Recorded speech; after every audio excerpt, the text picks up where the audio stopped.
घने जंगलों के बीच बादलों से ढका हुआ एक जादुई महल था जिसे सदियों से किसी ने नहीं देखा था। यह महल रहस्यों से भरा हुआ था और कहा जाता था कि वहां जाने वाला कोई भी व्यक्ति वापस नहीं लौटता। लेकिन एक दिन राजकुमार अद्वितीय और राजकुमारी संपदा इस महल की सच्चाई जानने के लिए निकल पड़े। उन्हें नहीं पता था कि जो दरवाजे वे खोलने जा रहे थे वे उनकी जिंदगी हमेशा के लिए बदल देंगे। सूरज ढल रहा था। महल की ऊंची मीनारों पर रोशनी का अजीब सा प्रतिबिंब पड़ रहा था। चारों ओर घना जंगल था जहां से एक अजीब सी रहस्यमयी हवा बह रही थी। राजकुमार अद्वितीय और राजकुमारी संपदा अपने महल में थे जब उन्हें एक अजनबी चिट्ठी मिली।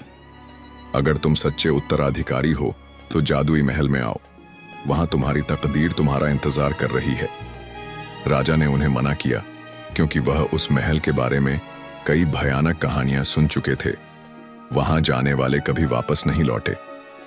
राजा ने चेतावनी दी, लेकिन अद्वितीय और संपदा की जिज्ञासा बढ़ चुकी थी। वे अपने घोड़ों पर सवार हुए और गहरे जंगलों की ओर निकल पड़े।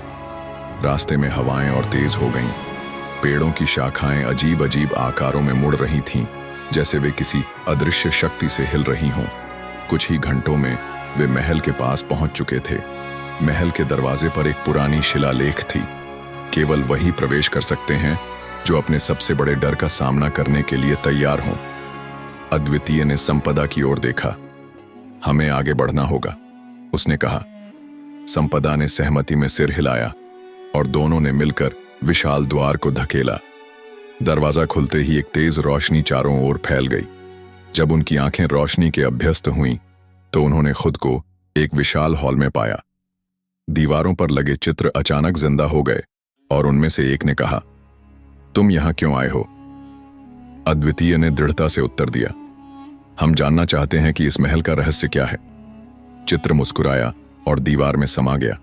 तभी जमीन हिली और हॉल के बीचों बीच एक गोल्डन दरवाजा प्रकट हुआ। लेकिन दरवाजा अपने आप नहीं खुला। इसके ऊपर एक और शिलालेख उभरा। अगर आगे बढ़ना है तो अपने डर को पार करना होगा। जब उन्होंने दरवाजे को पार किया तो वे एक आईने के कमरे में पहुंचे। हर तरफ उनके प्रतिबिंब थे, लेकिन कुछ प्रतिबिंब अजीब हरकतें कर रहे थे। अचानक उनकी परछाइयां असली बन गईं और उन पर हमला करने लगीं। अगर तुम खुद को पहचान नहीं सकते तो कैसे आगे बढ़ोगे? संपदा ने घबराकर अद्वितीय की ओर देखा, लेकिन फिर समझ गई, हम वही हैं जो हम सोचते हैं। जैसे ही उसने यह कहा, परछाइयां गायब हो गईं और दूसरा दरवाजा खुल गया। अब वे एक कमरे में पहुंचे जहां हवा में एक मौनमा रेत घड़ी पन लटकी थी। जब तक यह रेत खत्म होगी दरवाजा बंद हो जाएगा। संपदा ने देखा कि फर्श पर अक्षर बने थे। अगर सही मंत्र बोला तो दरवाजा खुल जाएगा। अद्वितीय ने शिलालेख पढ़ा और कहा, सत्य ही समय है। दरवाजा खुल गया और वे आगे बढ़े। अब वे एक गहरे कुएं के सामने खड़े थे। अगर तुम्हें यह महल चाहिए तो अपने सबसे प्रिय व्यक्ति को त्याग दो। अद्वितीय और संपदा ने एक दूसरे की ओर देखा। संपदा ने कहा, सच्चा प्यार त्याग में नहीं, साथ रहने में है। यह कहते ही कुआं गायब हो गया और उनके सामने एक स्वर्ण सिंहासन प्रकट हुआ।